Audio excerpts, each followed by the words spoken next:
We'd like to welcome Dr. Gray. How are you? I'm fine. Nice to be here. Thank you. We really appreciate you coming on and spending time with us. And so the way we usually start this is we have you introduce yourself, and we'd like to just tell us a little bit about your research as well and what it is that you do. All right. Well, I'm a research professor in the psychology department at Boston College. My background is very much in biology and the biology of behavior. For many years, I was doing neuroscience research, looking at the binding of hormones in the brains of rats and mice. But then quite some years ago, when my own son was rebelling in school, I got interested in education. Originally for a very personal and practical reason. He was refusing to go to school or making such a nuisance of himself deliberately at school that they didn't want him there either. So what were we going to do? And so we searched for an alternative for him. We found this radically alternative school called the Sudbury Valley School, and where children learn through their own efforts, where there are no courses even offered, although if a child asks for help learning something, the staff members would help. But it is so different from what we usually think of as school that I was concerned what's going to happen with his life if he continues on here. He was very happy here, and I was happy that he was happy. But was he going to be able to make a living? I didn't want him living in my basement all his life. His mom might have thought that was okay, but dads generally object to that more than moms, in my experience. So that was so I ended up doing a study of the graduates of that school, and that really changed my career. And since then, I've been interested in how children learn when they learn through their own efforts, their own curiosity, their own playfulness, their own biological drives to educate themselves, is the way I would put it now. And that also very much led me to a study of play. So that's how I got started in this realm of research. And since then, among other things, I've written a book based partly on my research and very much also on other people's research, called Freedom to Learn, which is about how children naturally learn, and especially about how they learn through play. I've conducted a number of different kinds of studies to understand better um, how children learn, and especially what they learn through play, and really to understand what play really is, and so that's kind of where I'm coming from. Yeah, so we found you through your book, and it was recommended to us by somebody. So we got it and reread it, and we had started homeschooling about 2 years ago, and that was a big leap of faith for us to start doing that. But once we read your book, to take that next step to give those kids more freedom, like your book really just opened our minds up to what was possible with education. And your book was fascinating. Some of the stuff that you talked about in there was coming from the public school system. It wasn't really anything that we had thought about before. And that was a big reason we wanted to have you on. I read it, and then Anita here read it as well, and we some of the concepts that came out of that were really life-changing for us and also for our kids. So uh, yeah, your book meant a lot to us, if in any case. I feel like the reason why I love it is because the way that my brain works is kind of the same in that I need to know the facts. Like I need to know what does it look like on the other side? Just how you said that. When you said that, and I've heard you in past interviews, I was like, that's exactly how I felt. Like I just need that reassurance because that's the way that my mind works. And to have the research backed behind it was just so reassuring. And which is another reason why we wanted you on, because we just know that there's so many parents out there that are so fearful in letting go of what we think learning is And we all have to go through this deschooling process. And I feel like your studies, your research, and your book all help parents in that deschooling process. Yeah, I'm very much like you in that respect. Some people say they just intuitively understand all this. I don't. I have to. I need the evidence. Yes. So, right. That was even a thought on, when we started homeschooling too. It's, I think it's natural that you say to yourself, well, this is great. The kids seem to love it, but what's it going to look like in 10, 15 years? Right. And Right. that's the scary part. And your book definitely helps with that, because it's not just somebody who you can talk to other people who homeschooled, and that's great that it worked for them, but that's one instance. But with your book, it showed us that you did research over, a bunch of different children that had gone to this school, and that it worked. They ended up being successful adults, Right. happy adults. Right. Right. So Yeah. Well, go ahead. oh, I'm sorry. Go ahead, Doctor. No, you go ahead. You were about to ask something. Yeah. So speaking of your book, one of the concepts that we love the most and subjects that we love the most was the idea of the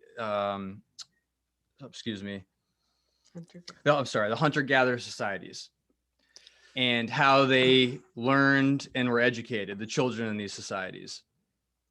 So we want you to talk a little bit about what the significance is in our present culture and our children compared to the hunter-gatherer societies. Right.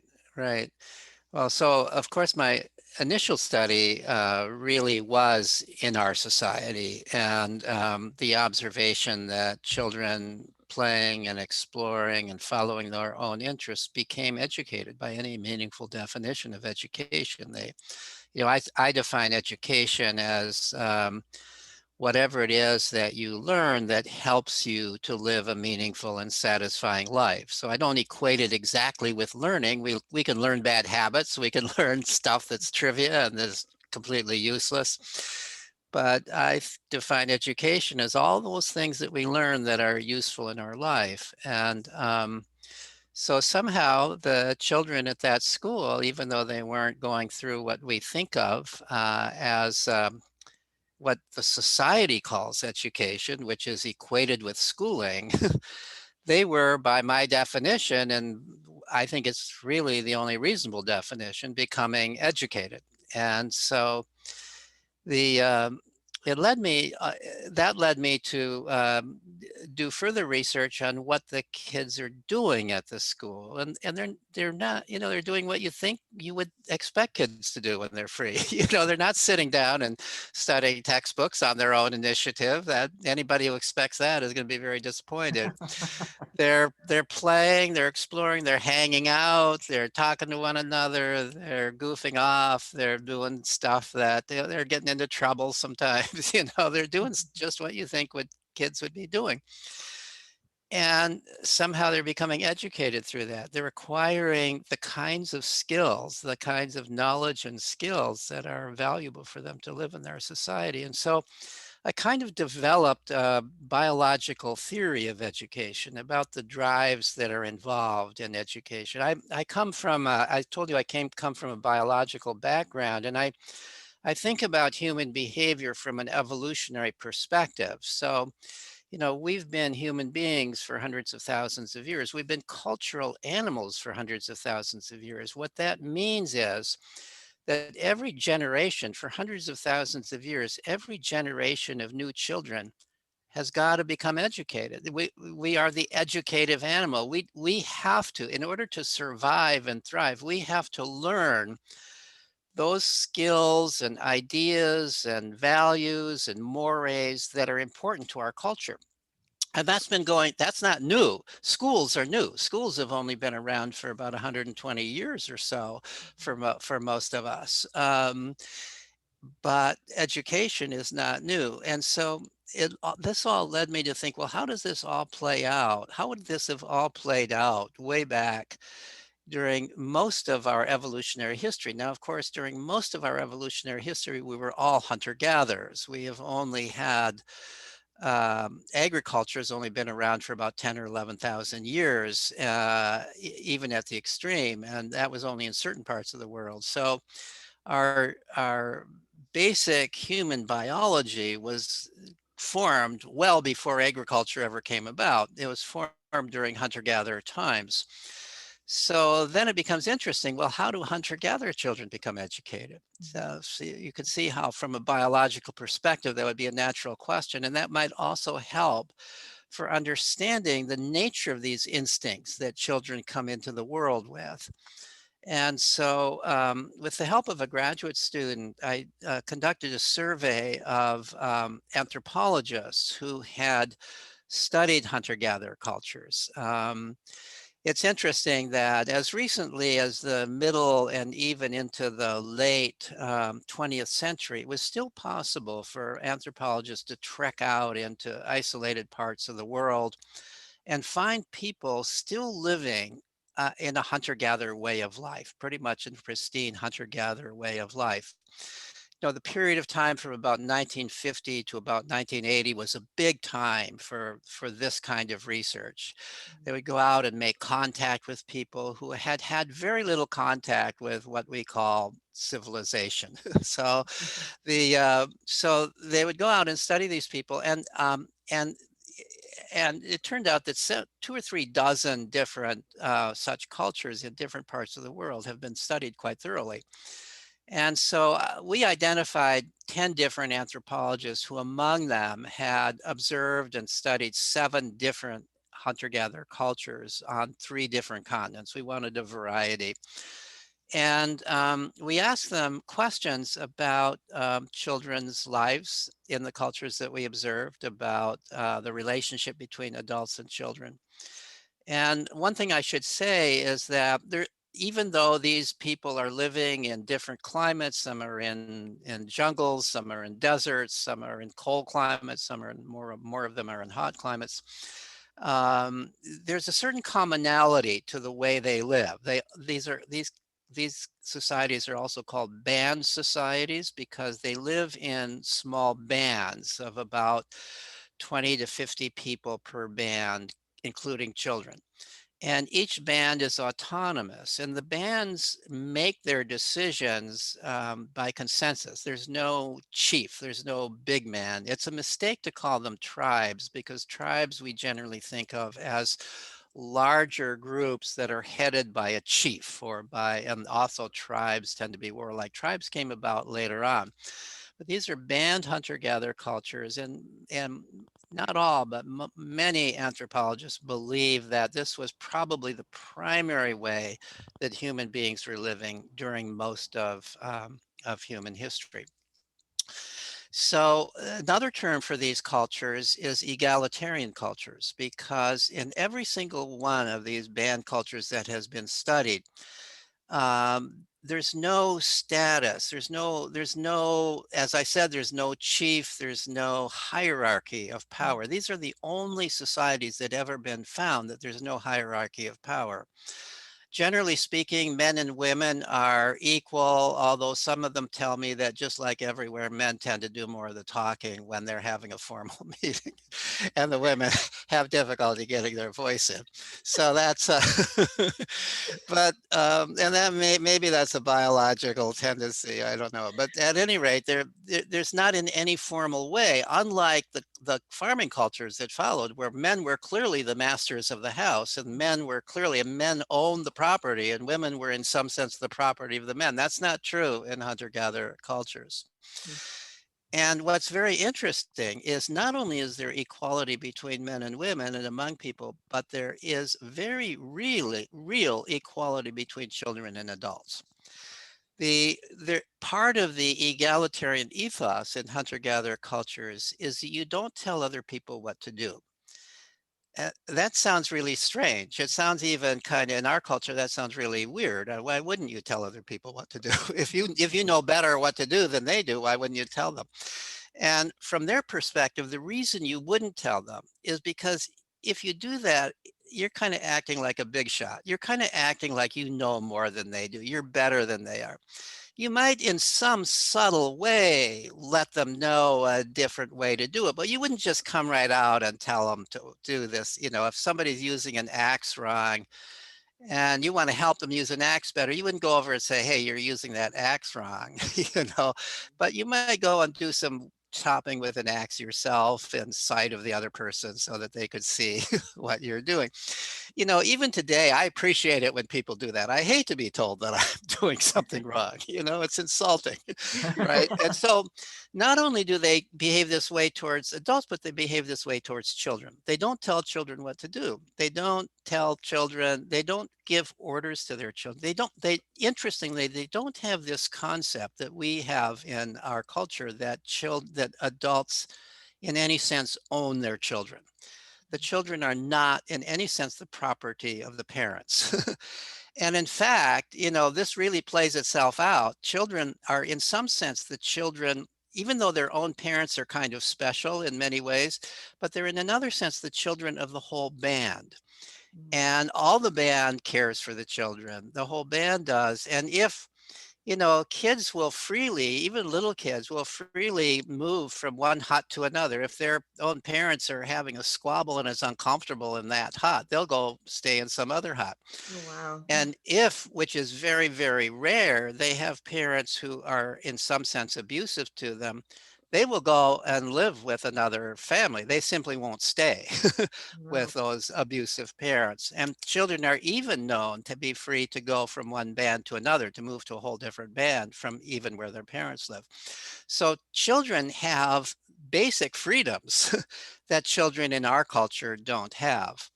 So the other part of this is when if you don't tell children what to do, what are they going to do? Just like I said at Sudbury Valley, they're going to act like kids. They're going to play, they're going to explore, they're going to get into trouble, they're going to hang out, they're going to talk to one another, they're going to sometimes take naps on the hammock. They're going to, you know, this is what they do. And so I asked so one of the questions that I asked of the anthropologists was, in the group that you studied, how much time every day did the children have for free play? And basically every one of these anthropologists said all the time, from dawn to dusk. You know, maybe they would be asked to do some little chores like carry some wood or bring some water into the camp, but even then, it wasn't an order. It was just kind of a request. And if they didn't do it, that was fine. Somebody else would do it. Very little, if any, actual productive work is expected of children and even of adolescents. So what I'm calling children are those who are from about age 4 on through kind of the mid to late teenage years, basically what we think of as the school age kids in our society today. Kids under age 4 are still kind of regarded as infants, and they may still be nursing. They may be nursing up until the age of 3 or 4. They still are, and they're considered, although they are beginning to explore and they're developing just like kids everywhere do. But the general belief is that with kids who are about under 4 years old, is they kind of need to be watched by adults. They don't have what one anthropologist said that the people in the band would have said, they don't have common sense yet. But at age 4, they've got common sense. By about age 4, they have common sense. Wow. Now, we don't even think teenagers have common sense. Right. And sometimes we wonder whether we ourselves have common sense. But Right. but they believe that by age 4, or roughly speaking, kids have common sense. And it's interesting that that this is the way their experience is, because there's actually a certain amount of psychological research that verifies that. There's a shift in children's thinking and children's ability to keep rules in mind, and in children's ability to control themselves and be safe, that's around age 4.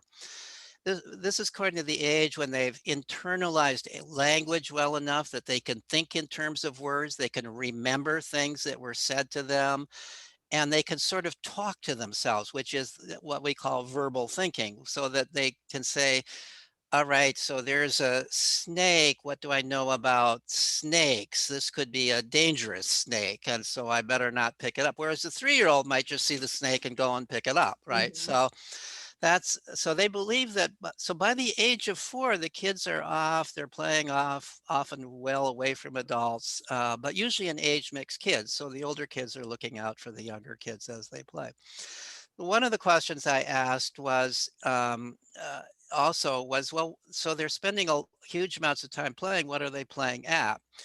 And with each of the cultures that I looked at, you could draw once you made the list of things they played at, it matched reasonably well onto the things that you would have to learn to be a successful adult in that culture. So in every one of these cultures, the boys played endlessly at hunting and tracking game. And, they would, if it was a culture that hunted with bows and arrows, they would be shooting little bows and arrows at first at butterflies and then at toads, and then they'd become very skilled. And they would be tracking is an extremely difficult skill, and they would play all kinds of games of tracking. They would track one another, they would track their parents. There's no such thing as privacy in a hunter-gatherer culture because everybody can track you. They know where you've been. They can they can track.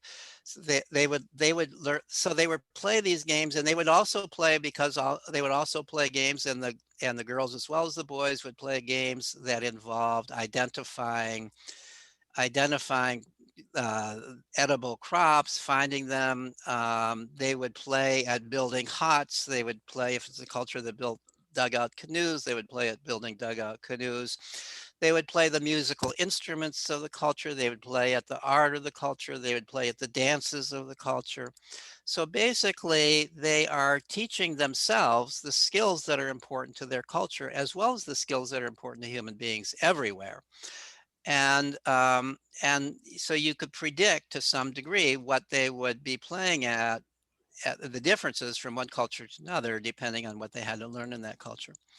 So it led me to kind of conclude that children come into the world biologically designed to look around, to see what people do, and especially to see what the successful people do in the world that you're growing up in, and to incorporate that into your play and to become good at it. And that fit very much with my observations at the Sudbury Valley School, um, where, of course, in our culture differs from a hunter-gatherer culture in that there's way more ways of making a living than there is in a hunter-gatherer culture. In a hunter-gatherer culture, you're a hunter or a gatherer. Most often, you're both Right. to some degree, and it depends on the culture. In some cultures, men do all the hunting, but in some cultures, women also hunt. Some hunter-gatherer cultures, women also hunt, but everybody gathers. Everybody's involved in building huts, and in some cultures, women do most of the fishing, for example, and so to some degree, what the children played at is sex specific. They would play at the kinds of skills that they saw that the adults of their own gender played at. But they often played together, and it wasn't rigorously. I mean, there would always be some girls who would want to play at hunting and gathering, hunting and so on. So at any rate, that's what the observation was. And so in our culture, at a place like the Sudbury Valley School, or in any kind of setting where children are educating themselves, it's important that the at, at least some set of the skills that are generally important to the culture be represented in a way that is real to the child. So a child isn't going to learn how to read if nobody reads in their world. A Right. child isn't going to learn how to calculate with numbers if they're growing up in a world with no numbers and nobody's nobody's adding up numbers or multiplying them or figuring out percentages and so on. But if they're growing up in a world where those things are happening, they will learn those things. So there Now it needs to be turns out, some yeah, form of go ahead. so there needs to be some form of exposure to it, right? In order There for it to needs to be happen. some sort of exposure to it. So what this means is, if you are a parent concerned about your child's education, it's important that you not raise your child in a closet, right? It's Right. important that your child be exposed to the world. Now, with little children, the home has a lot to explore and to learn from it. But as children get a little bit older, they kind of need to expand beyond that. No matter how wonderful their parents are only a limited part of the world. And so they want to learn from other adults. They want to learn from other kids, and especially from other kids. They want to find out about the world. As children grow older, their horizon needs to expand. And within our culture, within a hunter-gatherer culture, there's not so many different choices. I would say hunter-gatherer cultures have to learn every bit as much as kids do in our culture, but there's more similarity between them in what they have to learn. Whereas in our culture, there's millions of different ways to make a living. There's an infinite amount of knowledge and skills, and nobody can learn any but a smidgen of it. And so, but nevertheless, you want to have enough of exposure so they can dabble and try things and discover what they really like to do. And then they can hone in, if they're the kind of person who likes to hone in on the kinds of things that they most like to do and become skilled at it.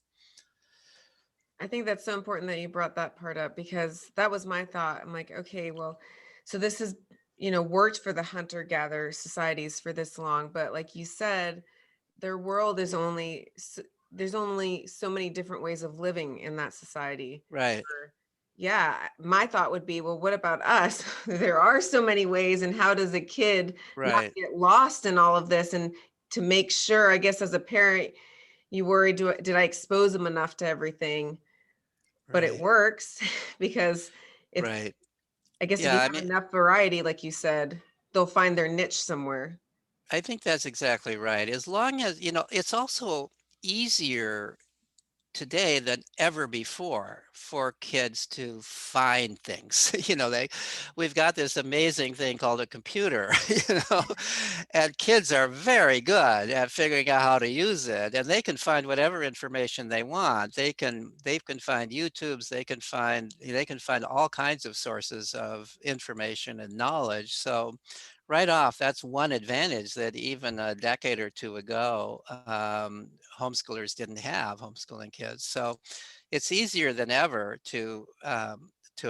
for kids to find information. I think also kids have always, we tend to denigrate screens and television and so on and so forth. But I think in hunter-gatherer cultures, kids can see what all the adults are doing in the band. They know what everybody does. Right. And so you don't have to provide any special, hunter-gatherers don't have to do anything special to make sure that the kids will be exposed to all those Mhm. things in the band. We can't unschooling doesn't just mean that you're turning your kids out onto the street, and then expecting them to become educated. They're going to learn whatever it is that's on the street, and we may or may not want them to learn just that. We need to be able to, if we want our kids to grow up with options and the option of sort of entering mainstream world, and doing well in this world economically as well as in every other way, we need to expose them to kind of what's best in the culture. We need to expose them to people who behave morally. We need to expose them to people who talk about ideas. We need to expose them to you know the, to people who are literate, to people who are numerate, and so on and so forth.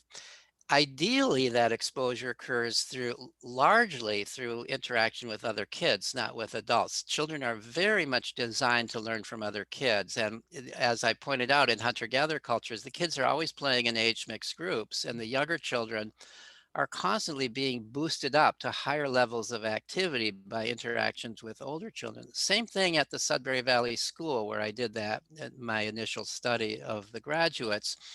And we did observations. Subsequently, another graduate student of mine and I did a study of how of age mixed interactions at that school.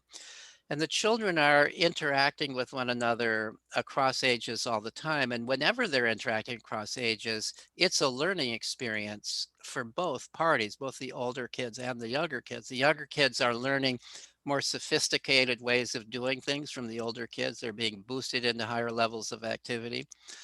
So for example, you might see at the school a bunch of kids around a computer screen playing some kind of a computer game that involves words on the screen. And you've got to be able to read the words on the screen to play the game. And some of the kids can read, some of the older kids can read, and some of the much younger kids can't read. And the older kids are pointing out the words. And so they are kind of teaching the younger ones to read. Or maybe they're playing a game that involves adding up scores. And the older ones get tired of adding the scores for the younger ones, so they show them how to add, you know. And this happens all the time. And it's not just in, I'm taking reading and math as examples because these are things people are concerned about, but same thing for climbing trees, for hitting a baseball, for everything else. When you're playing across age, you have to, if you're the older kid, in order to make the game interesting, you kind of have to help out the younger kids so that they can acquire the skills needed to play that game in a reasonable way. And the older kids in the process are learning to be caretakers, they're learning to be leaders, they're gaining a sense of their own maturity, they're learning, even an 8-year-old can be the one who's the helper in relation to a 4 or 5-year-old, even a 6-year-old can. So and that's an extremely valuable feeling that I actually can help other people. I'm not always the person who needs help. I can be the person who helps other people. And to grow up with that sense of I'm a helper is very valuable. And another thing that older kids, especially teenagers in our culture, gain from interacting with younger kids is the kind of creative um, energy of younger kids. Teenagers in our culture tend to sometimes get a little cynical, and they think they've grown beyond, playing with crayons and blocks and and doing all these creative things, or playing fantasy games, although they might play fantasy games on the computer. So but when they're playing with little kids, they get drawn back into those things. And so some of them become really good artists or good storytellers because because the little kids are stimulating them not to go beyond, not to outgrow these creative and energetic kinds of adventures. So age mixing is good, both for the younger kids and the older kids.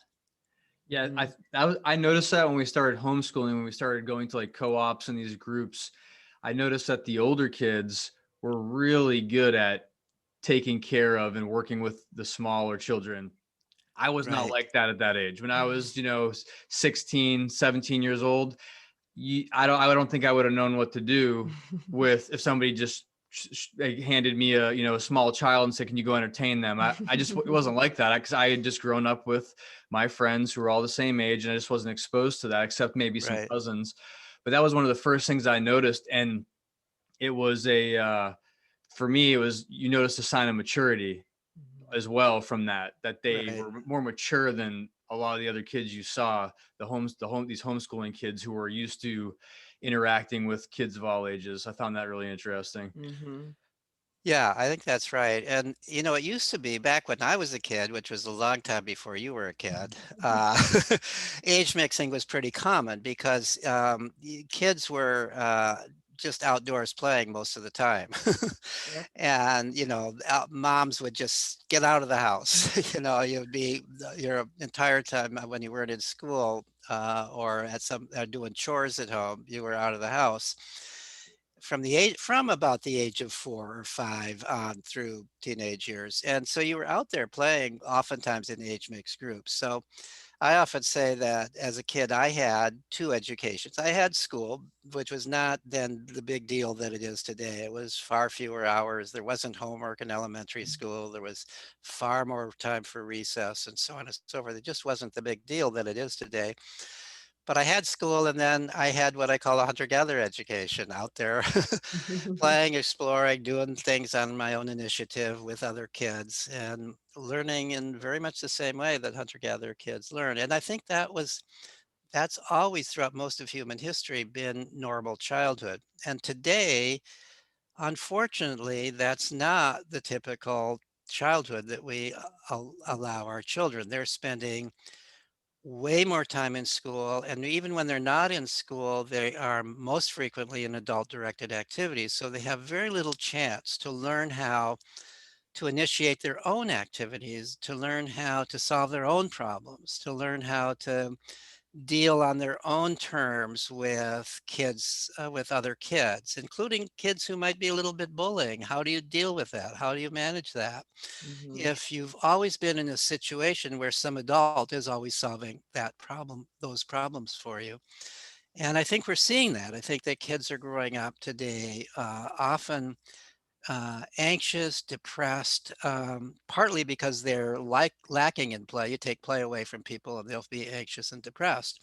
And partly because they're in these competitive activities all the time. School is very competitive. And then if you're not just going out to play in your own way, which is generally non-competitive, you're now on some kind of a team where you're working for a trophy. And do you make the first team or not? Do you make the travel team? I mean, we've turned children's life into sort of one big set of competitions, and that's not natural for children. And the result of that is we're putting them in a situation where there's always some kind of sources of anxiety. And in addition, as I was starting to say, because it's all adult directed, they're not learning that they're able to solve their own problems. Mhm.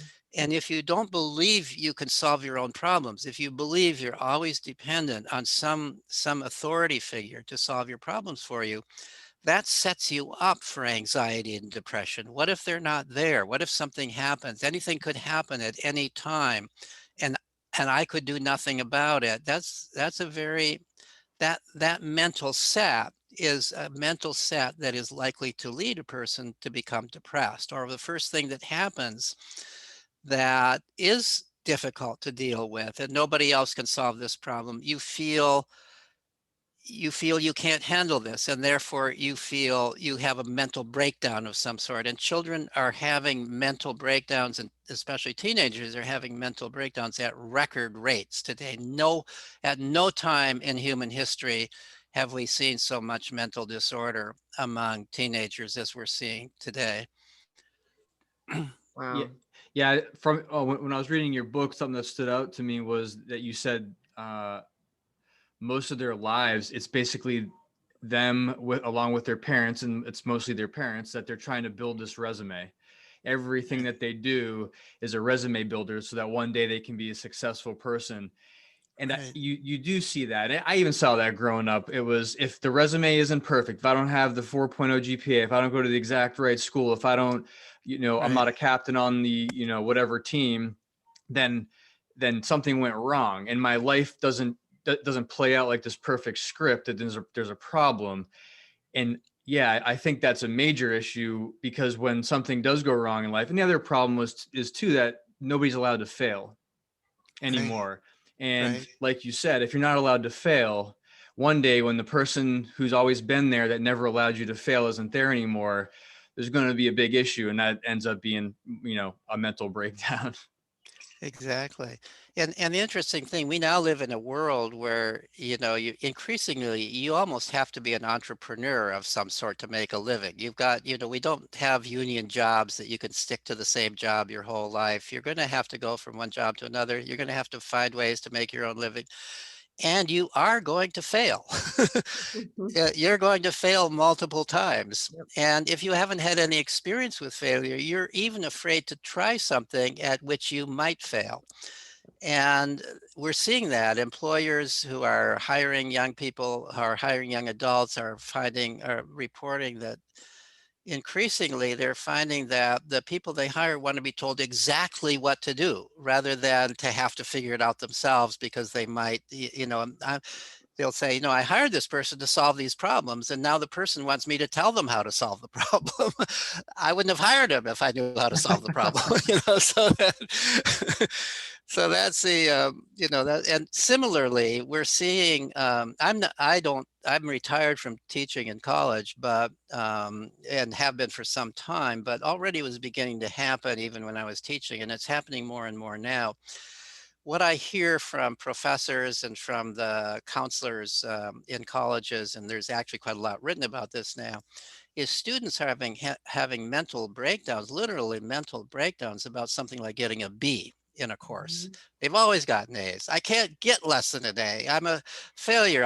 I'll be homeless. I'll be, you know, that's what seems to go through their mind. You know, they just, yeah, you know, how awful that is. We used to have, when I was in college, we had this concept of the gentlemanly C. A C was just fine. No I like it. longer. We have that. My mom's a retired professor too, and she said the same thing. I remember she was just like, I cannot believe that these, you know, they're considered young adults are falling apart over what I consider to be a perfectly fine grade. But if it's not that A, she said the same thing. She's like, they were Right, falling apart. Then they were having their parents email her. And like you said, they right, don't have that, they don't know how to cope without their parents or whatever adults that they always relied on in their life. They don't have those coping skills. right. There's actually an interesting book on this written by a woman named Julie Lifcott-Haynes, who was the dean of freshmen at Stanford University. And she observed this so often. She observed, so here are these bright kids, you've got to be bright to get into Stanford, who were just unable to deal with the bumps in the road of life. And she saw that over and over again. And she says in the book that it changed the way she was raising her own daughter.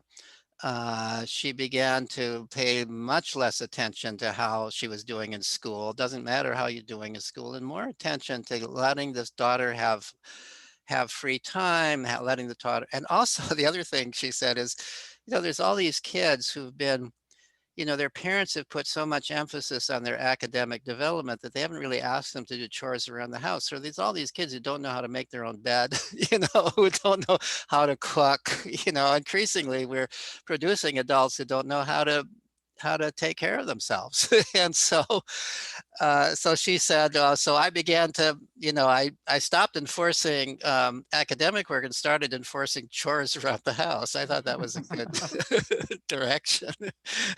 That's a great example. I'm in the military and I deal with a lot of young adults that are coming in. And the first time I saw that, it made me stop and really, it made me realize what was going on with a certain group of people coming in. So I remember I asked this person to go do a very simple task, very simple. Yeah. And they came back about 5 times to ask me questions on it. And I said, look, you need to go figure that out. I said, it's not that Right. hard. And I said, there's even a book on how to do it. I said, you shouldn't have to come back to me 5 different times to ask. That's why I'm asking you to go do it so you can figure it out. And it made me realize that they've never been asked to, really accomplish anything on their own before. Right. So I wasn't upset. I was just a realization that, wow, we have to start really from the ground up with some of these people coming in because they just don't Right. have those life skills. Right. Yeah. And when you think about it, it's a lot of this has come from the lack of real play. So play by definition is always you're always figuring out what to do. You're always solving problems in play. You're creating your own activity. You're solving your own problems. And play is the most creative thing that children do. And so if you take play away from children, they're always just doing what adults are telling them to do, then of course they're not going to learn that they can figure out how to do things. They've been raised to do what they're being told to do. They've been raised to think they're being good children if they do what they're told to do. And unfortunately, you know, at the same time that we're in a world where we need creative people and we need innovators more than ever before, Mhm. because all the straightforward jobs that don't require creativity and innovation have been taken over by robots and computers, right?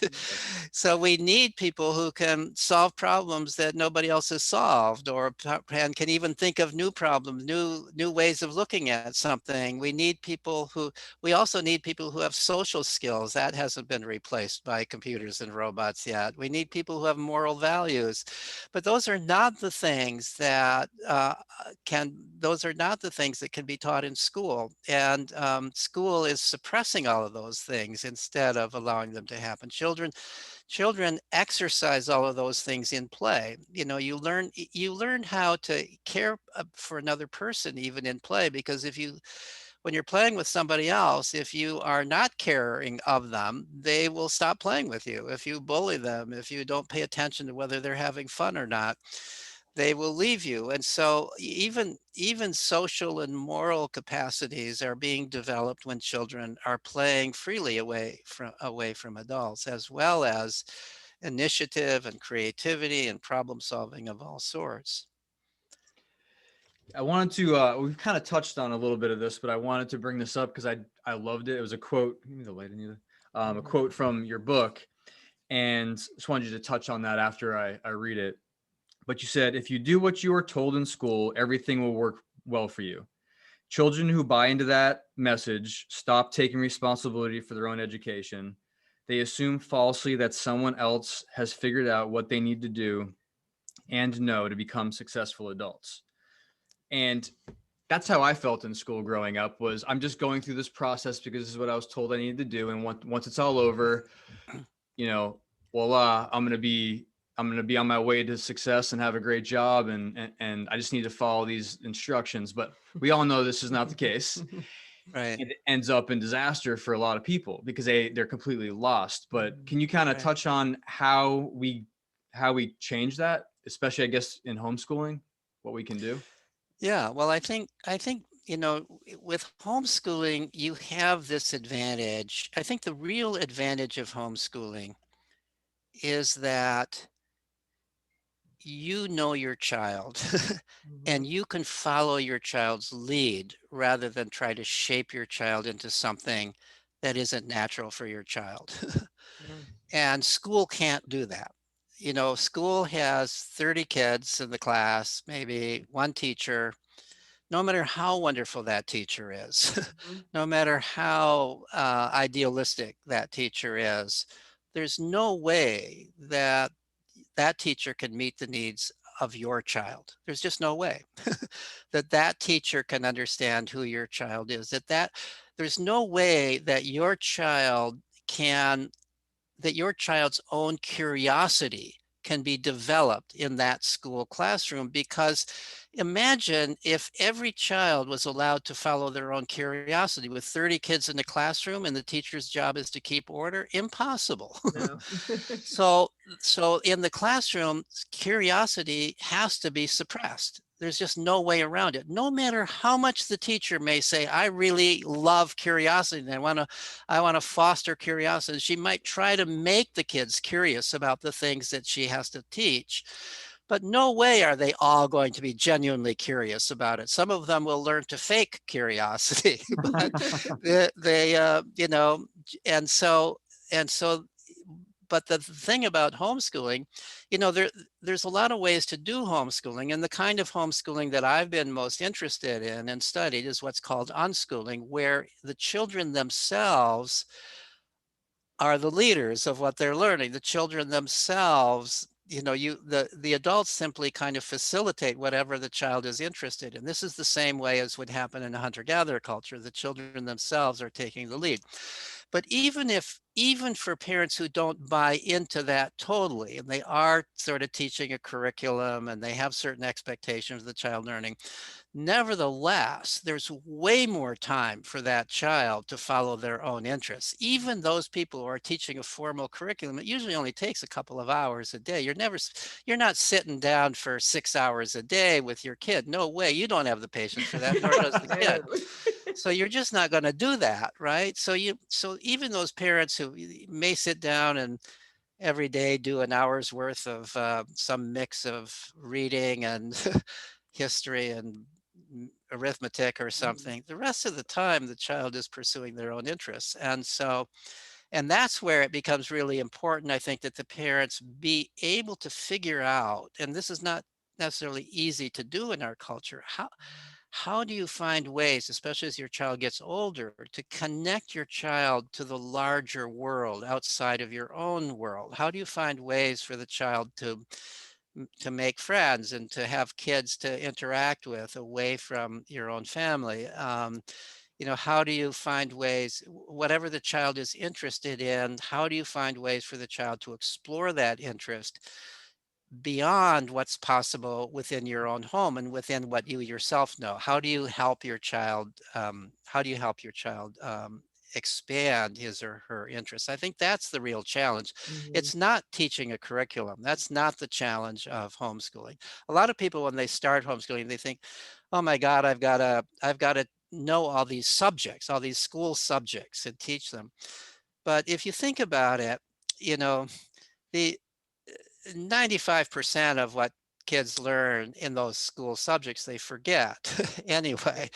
And also, they're really, if you really think about how much of a 6 or 7 hour school day is actually spent productively versus how much is spent just kind of waiting in line or sitting there listening to stuff that you're not really paying attention to, or it's an awful lot of time is wasted.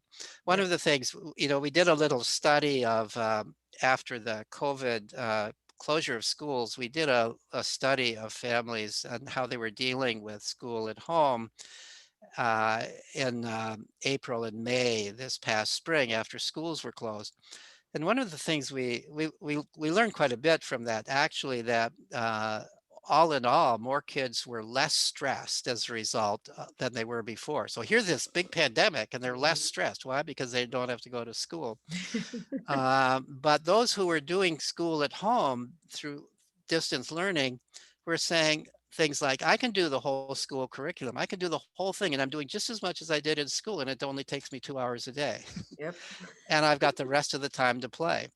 Mhm. So you can be much more efficient when you're doing it at home. What you're missing is interaction with other kids, but you don't really get much real interaction with other kids in school anyway, because you're not allowed to, except at certain times, you're not even allowed to talk to other kids. Helping other kids is cheating, right? Mhm. Kids naturally want to help one another.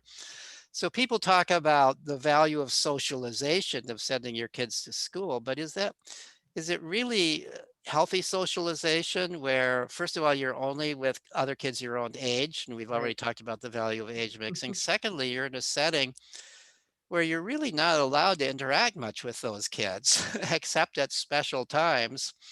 And you're in a setting where the basic human drive to be helpful to one another is shut off, because you're now in this competitive situation where where everything is your individual achievement, as opposed to, and if you're helpful by giving somebody else the answer to the test question, that seems helpful, but that's cheating, right? Yeah. So is that very valuable socialization? So I think it's not. And but in homeschooling, you've got, in order for kids to learn how to get along with other kids, in our society where kids aren't just naturally outdoors everywhere, the question is, how do you solve that problem? And I think that's a challenge for homeschoolers. And I think many homeschoolers meet that challenge very well. But I think it's something that anybody doing homeschooling has to think about. I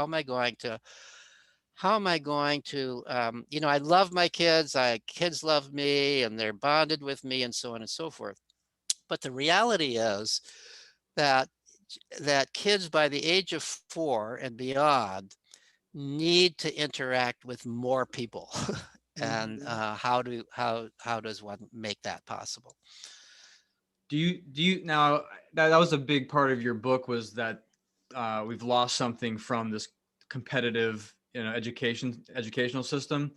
Right. But do you think there's a place for that in growing up and in life in general? Because I personally do, but I just wanted to see what your thoughts were that.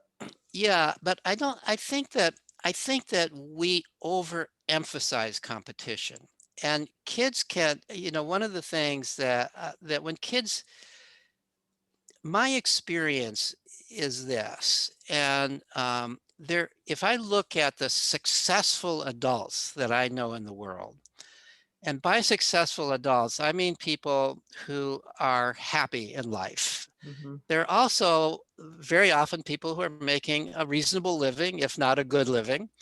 They're people who, if you ask them about their life, and even you don't even have to ask them, you just see they're living a very happy life.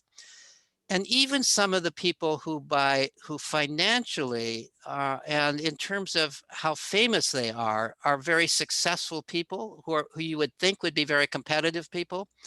My experience is that they have achieved their success more by cooperation than competing.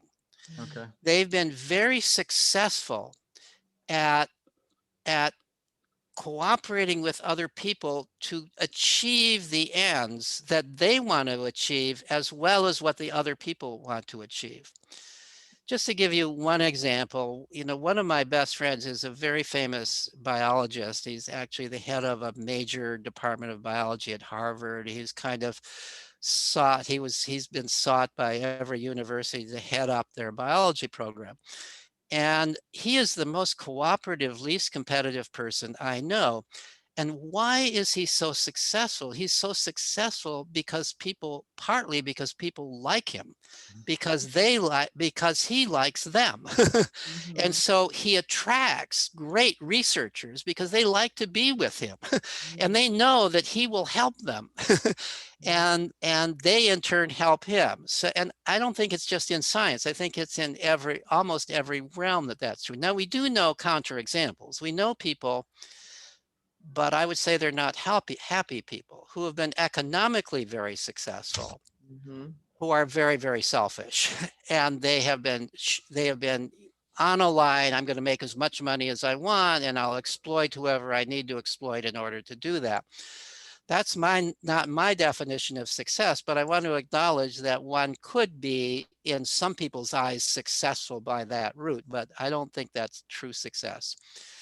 One thing that I can say is you might think that the kids growing up at Sudbury Valley, or unschooled kids, because they haven't been generally in these competitive kinds of things that kids are in, you might think that they would be lacking in competition, but yet they don't seem to be lacking in ability to do well in their careers and to do well in life. They can get into college, they can do fine in college, where they do now have to, in some sense, be competitive. They have to figure out how to convince how to convince the I think the way they would put it is they're not trying to compete with other people. Their orientation is not to make other people fail, Right. not to prove themselves better than somebody else, but they're in some sense competing with themselves to get themselves into. That's a different kind of meaning of competition. I need to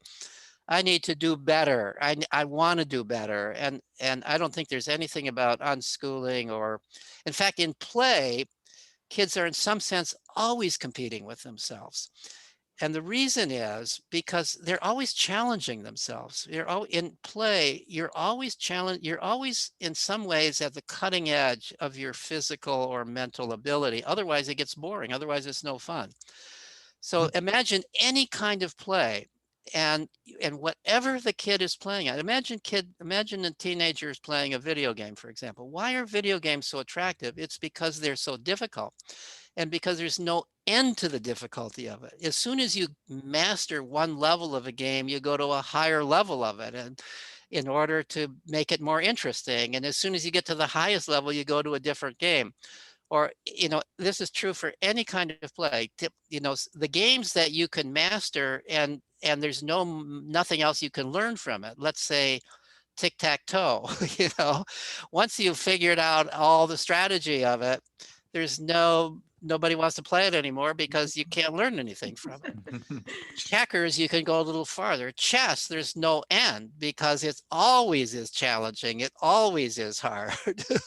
You can never fully master it.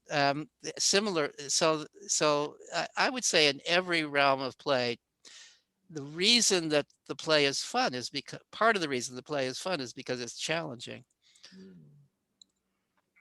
So that self-competitiveness, that's what you're getting at, right? Yeah, that's what I meant. I wouldn't say I'm a highly competitive person when it comes to like trying to beat other people.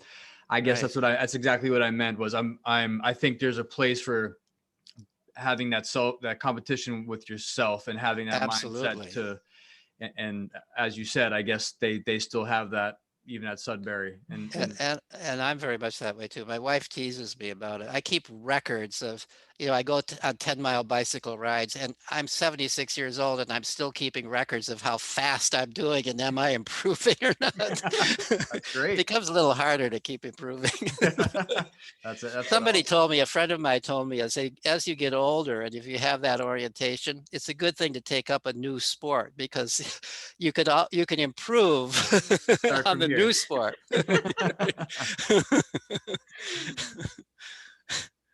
Well, I was going to say one of my favorite quotes I wanted to mention from your book was critical thinking is founded in creativity, and creativity always requires a degree of playfulness.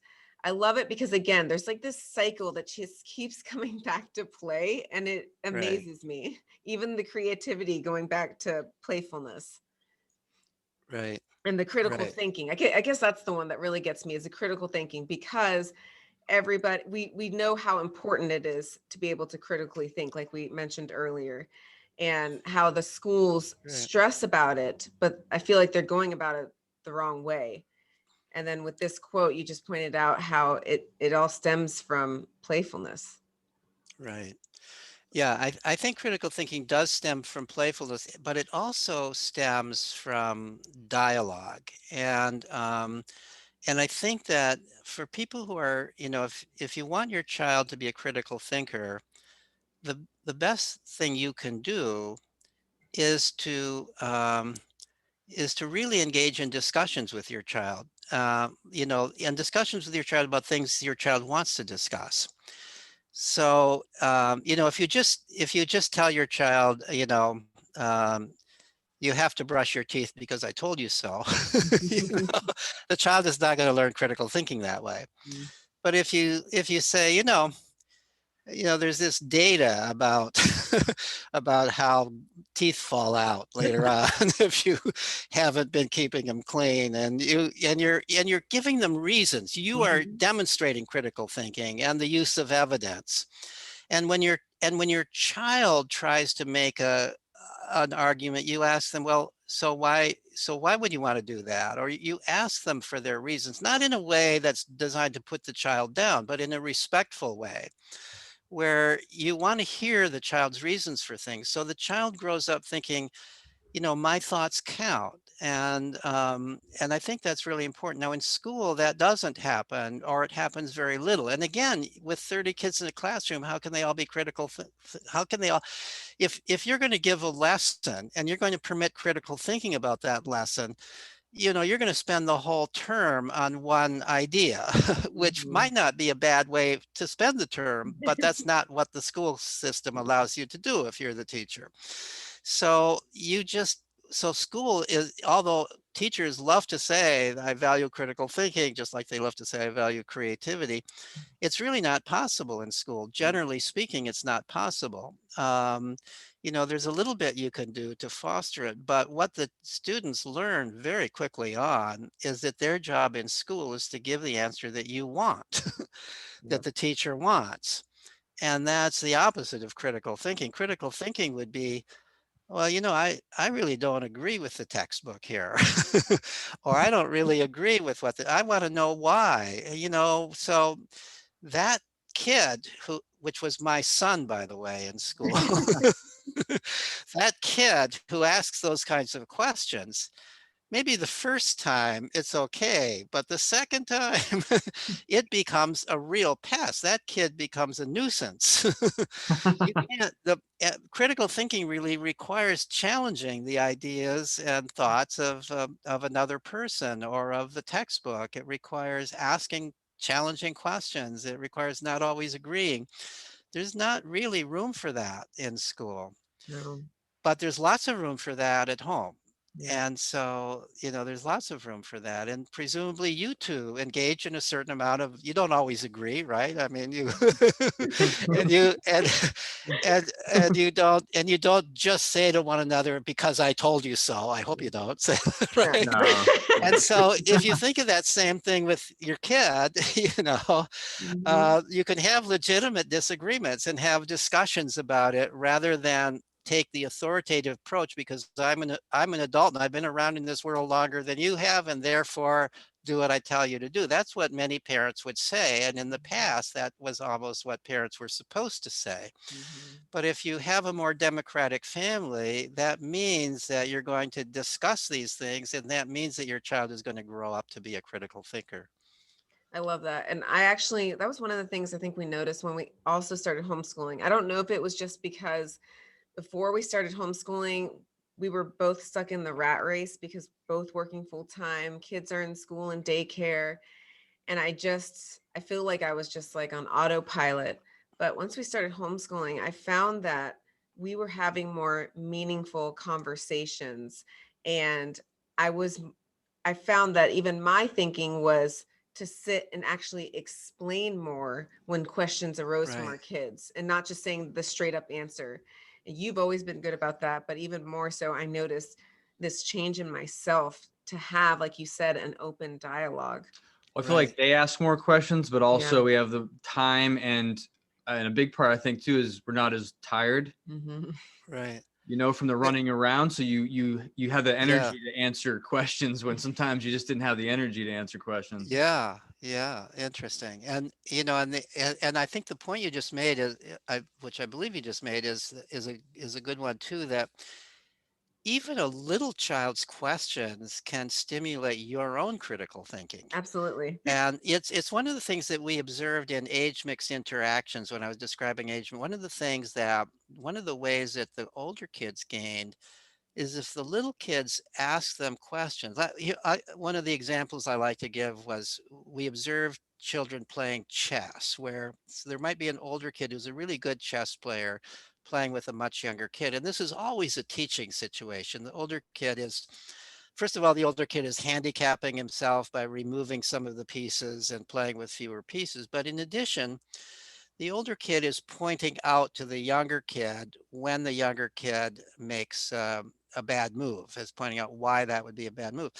And then, and the and the younger kid, what I often observed is the younger kid is then challenging that, or the older kid will say, well, that's not a good move. That's not that you never move your pawn from here to here, whatever they're saying. Mhm. And then the younger kid would say, why? And the older kid wouldn't necessarily really know why. Yeah. It was something that the older kid had learned, and through experience it bore out that would be a bad move, but really couldn't explain why. Mhm. And so it would lead the older kid to think about that more deeply and maybe even to go back and read about it. Not necessarily just to tell the younger kid, but now the older kid is, yeah, interested. Yeah, why is that true? And so, and I remember even discussions about rules at the school. So there was one case where a young child was complaining to an older child about another child who had been calling him a bad name that he didn't like to hear, had been teasing them in this way that was hurtful to the younger child. And he was complaining to the older child. And the older child said, well, why don't you make a complaint about that to the judicial committee? The school operates in this democratic way so that if you've got some complaint, you go to the judicial committee about it. And the younger child said, well, the judicial committee won't say anything about it because there's freedom of speech. And and then and the older kid had to think about that. So the older kid had advised going to the judicial committee, but the younger kid probably had tried this before and it didn't work, freedom of speech. And then the older kid came back a while later and he said, well, there's freedom of speech, but there's also freedom for you not to be harassed. Wow. Mm. and and so and so the older kid had thought, so this is the kind of concept that the Supreme Court of the United States deals with, right? But here's a couple of kids dealing with the tension between free speech on the one hand and harmful speech on the other hand. And where do you draw the line? And what do you tolerate and what do you not? This is a very fascinating philosophical kind of question, very relevant to life in a democracy. And here are these kids having this discussion about it. So that's the kind of critical thinking that can be fostered when you are willing to listen to one another and take what the other person says seriously and think about it. So, Dr. Gray, we don't want to hold you here too long, but we have about 2 more short questions for you. Before I ask those, I wanted to say, did you know that you have a park pretty much dedicated to you, like 20 minutes from where we live in Ohio? Did you know that? No, I did not. Yes. There's a man who owns a farm, and he turned it into an adventure park for children. And it's basically this adventure playground. Yeah. An adventure playground. Amazing. Adventure playground. He built all these different rides and toys, and there's a pond and a train track with a hand operated train that they can ride around this thing on. And he has your quotes all over the place. About free play. About free play. And it's basically dedicated to you without actually being dedicated to you. Yeah. He even has a spot for the parents to sit back and relax and chat and not intervene in the children at play. Good for him. That's great. Well, thank you for telling me that. I'm duly embarrassed by it. It's really cool. We've taken the kids there a couple times, and it's all awesome. Donations too. He doesn't charge anything. Terrific. And the kids have a blast. And the adults have a blast. Like we find ourselves on the equipment. I was on there too. Yeah, she's right. He's basically an engineer. You could see that the things that he built were really cool. Yeah. That's amazing. It's called Discovery Park, and it's in Lottie, Ohio. He's got a small website just so you can look to see your park. It's really neat. I will look it up. Yeah, it was cool. I just wanted to let you know that. So last 2 questions, just real quick. Sure. First, what's your favorite book? And the only stipulation is one that a non-academic could digest if you recommended it. Boy, that's a hard question to answer. My favorite book often depends on whatever was the last book I read. But I would say, all in all, Mark Twain is probably my favorite author, and Huckleberry Finn, I could say, is certainly one of my favorite books. It's the one that comes to mind right now. And Mark Twain showed an understanding of children that very few psychologists can match. So it is definitely a favorite book of mine. Yeah, you even quoted him. I've never let school interfere with my education. Yeah, right. Of course, you can quote Mark Twain on almost anything. You can say almost anything you want to say and attribute it to Mark Twain. All right, last one, and this is a question this is a version of a question we ask all of our guests before we let them go. So. If you knew you were going to lose your ability to communicate tomorrow, what would be the last piece of knowledge or wisdom you'd like to leave to the world? And that could be for anything. Oh, wow. Should have given him some time.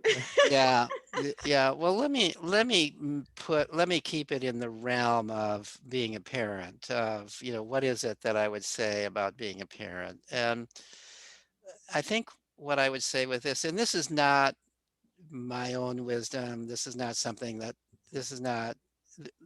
almost nothing that I have to say that is completely original, but there are others who have said this. But I think that when you become a parent, the attitude that you need to have is that a stranger has entered my house. And my job is to get to know that stranger. And my job is to help that stranger. I love that stranger. For some biological reason, I love that stranger. But it's a stranger. It's not me.